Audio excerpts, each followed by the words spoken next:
Question number 3. The diagram below shows the pathway of electron in light-dependent reaction of photosynthesis. So, gambar ni sama macam gambar dalam question number 2. So, first dia kata identify X dan juga Y.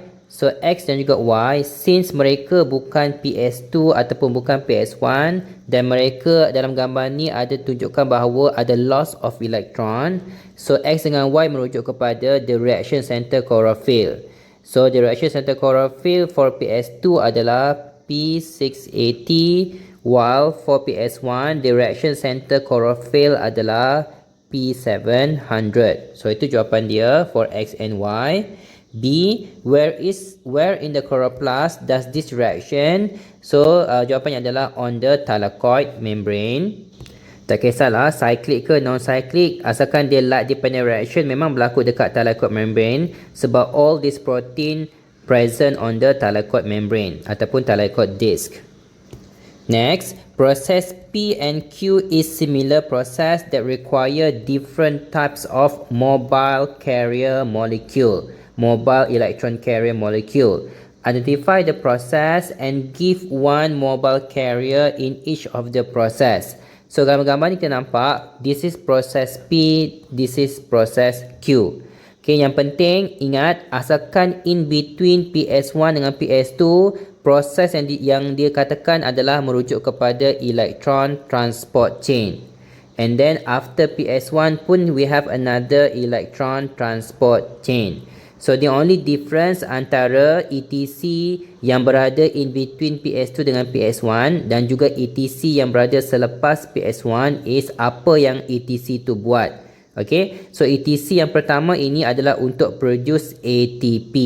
Walaupun gambar ni dia tunjuk ada movement of proton, so itu characteristic of electron transport chain, iaitu dia guna energy from the electron flow to pump proton against their concentration gradient. So, itu kat sini ditunjuk pasal H+, sebab nak tunjuk ada pumping of proton against their concentration gradient untuk create the proton motive force.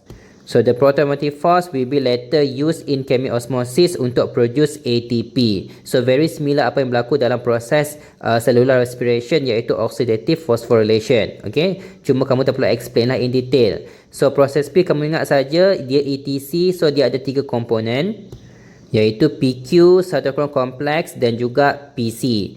Elektron daripada primary electron acceptor akan bagi kepada PQ dulu, and then PQ bagi kepada cytochrome complex, akan digunakan untuk buat chemiosmosis and synthesis of ATP, and then finally baru bagi kepada PC, baru PC bagi kepada P700. So, itu first ETC. For the second ETC, primary electron acceptor akan bagi elektron kepada ferredoxin. So, the only component of ETC yang kedua ni kamu ingat adalah ferredoxin saja, iaitu electron mobile carrier molecule. And then ferredoxin akan pass elektron kepada enzim NADP+ reductase untuk guna reducekan NADP+ kepada NADPH. So, untuk soalan ni, proses P and Q merujuk kepada electron transport chain, manakala mobile carrier for P boleh jadi plastoquinone ataupun plastocyanin, tetapi untuk Q pula dia hanyalah ferredoxin. So, ada 3 mobile carrier molecule, ada satu je cytochrome complex untuk proses ETC yang kita jumpa dekat light dependent reaction. Next, D, state the main product formed in cyclic dan juga non-cyclic photophosphorylation of the light dependent reaction. So, cyclic hanya produce ATP sahaja sebab elektron daripada ferredoxin akan pass balik kepada cytochrome complex. So, cytochrome complex akan pump proton untuk create PMF and then buat chemiosmosis untuk produce ATP. So, itu untuk cyclic. Dia tidak melibatkan NADP+ reductase. Untuk non-cyclic pula, dia akan produce ATP, lepas tu NADPH dan juga jangan lupa oksigen. Oksigen tu pun walaupun kita panggil sebagai byproduct, tapi dia still product. Sebab asalkan non-cyclic mesti melibatkan photolysis of water, dan kalau ada photolysis mesti ada production of oxygen. So ATP akan diproduce semasa electron transport chain, untuk oksigen semasa photolysis of water, lepas tu NADPH akan diproduce lepas second ETC untuk electron from PS1. So ada 3 products untuk non-cyclic photophosphorylation, tetapi satu je products untuk cyclic photophosphorylation. So last E, what is the function of NADPH produced in the light dependent reaction? So ingat, NADPH, NADH, FADH2, yang semua ini kita panggil sebagai coenzyme. Function mereka sama. Asalkan kamu nampak ada H, ada H, ada H, mereka adalah coenzyme yang berfungsi sebagai electron carrier ataupun electron donor ataupun reducing agent. Semua maksudnya adalah sama sebab mereka sekarang mengandungi elektron. So oleh kerana mereka ada elektron, that's why kita anggap mereka sebagai electron carrier. Mereka sedang carry elektron.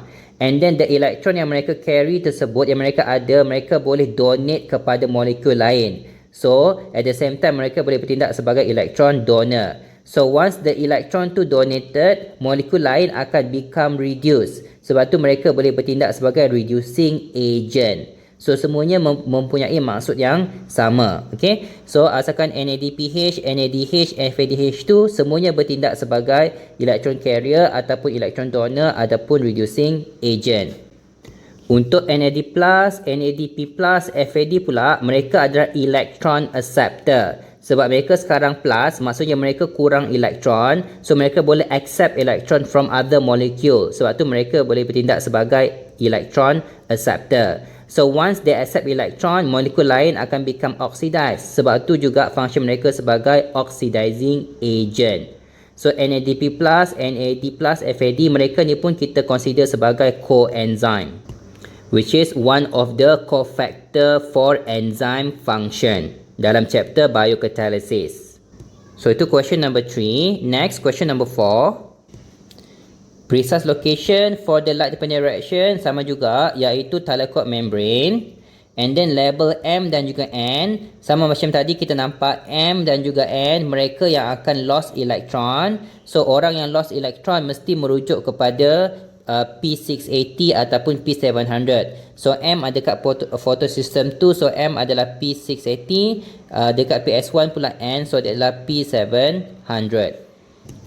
Next question, describe the process of photoactivation of photosystem 1. Soalan nak cakap pasal photoactivation of photosystem 1 sahaja.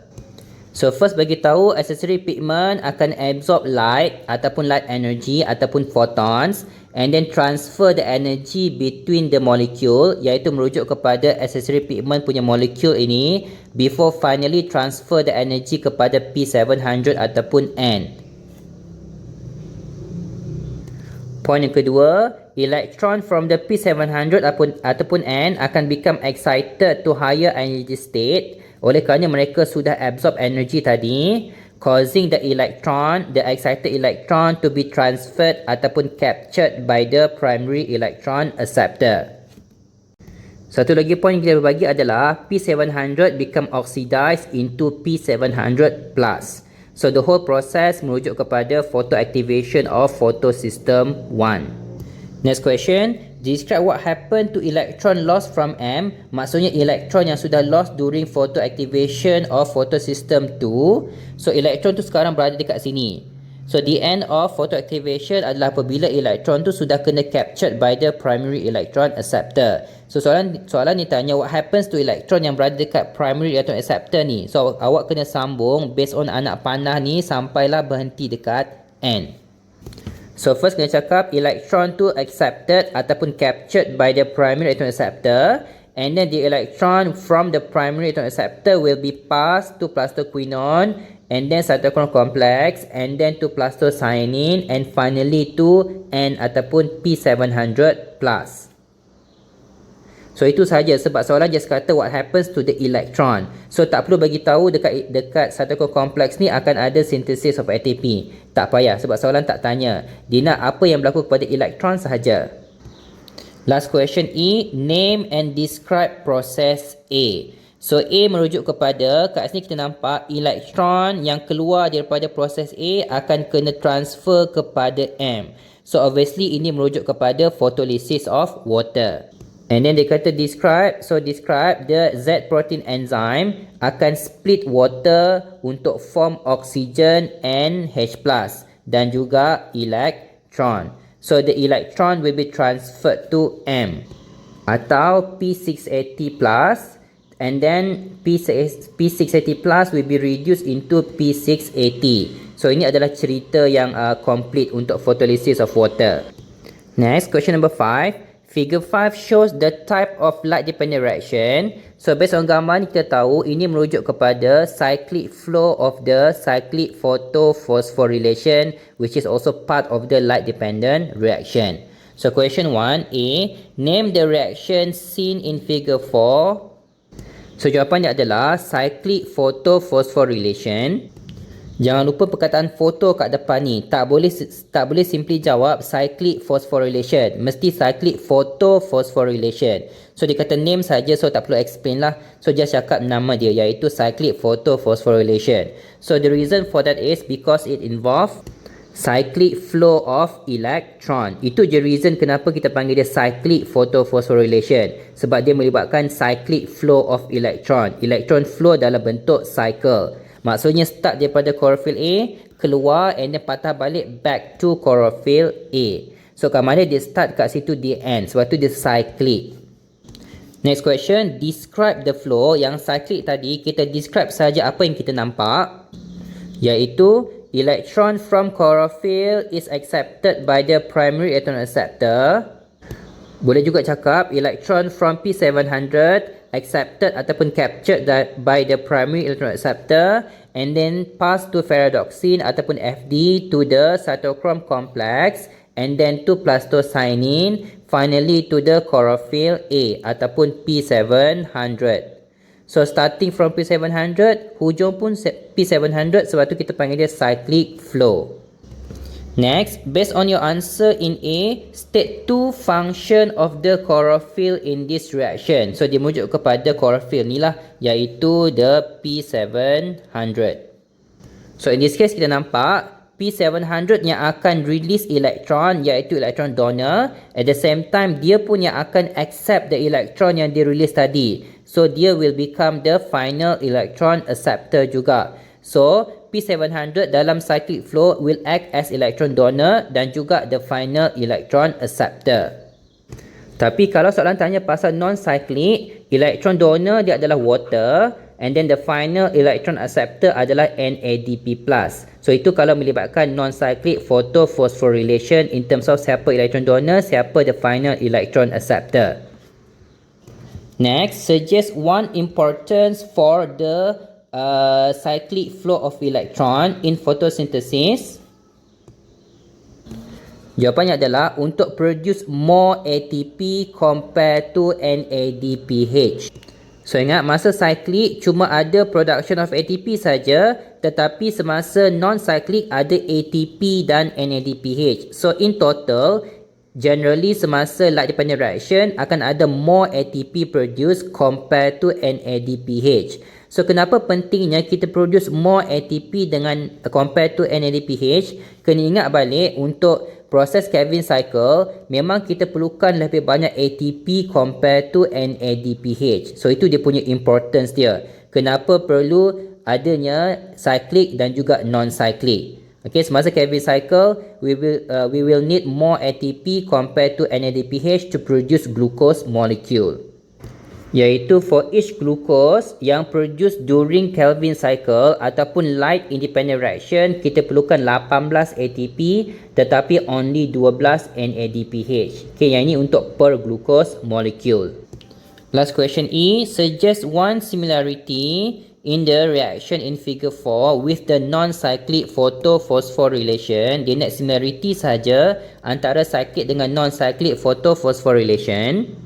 So jawapannya adalah both reaction will produce ATP by chemiosmosis sebab dua-dua akan melibatkan elektron lalu dekat cytochrome complex dekat ETC yang ada in between PS1 dan juga PS2. So mesti ikut chemiosmosis untuk produce ATP. So itu first similarity. Second, both occur at the thylakoid membrane ataupun both are involved in light dependent reaction. Maksudnya both will require light for it to take place.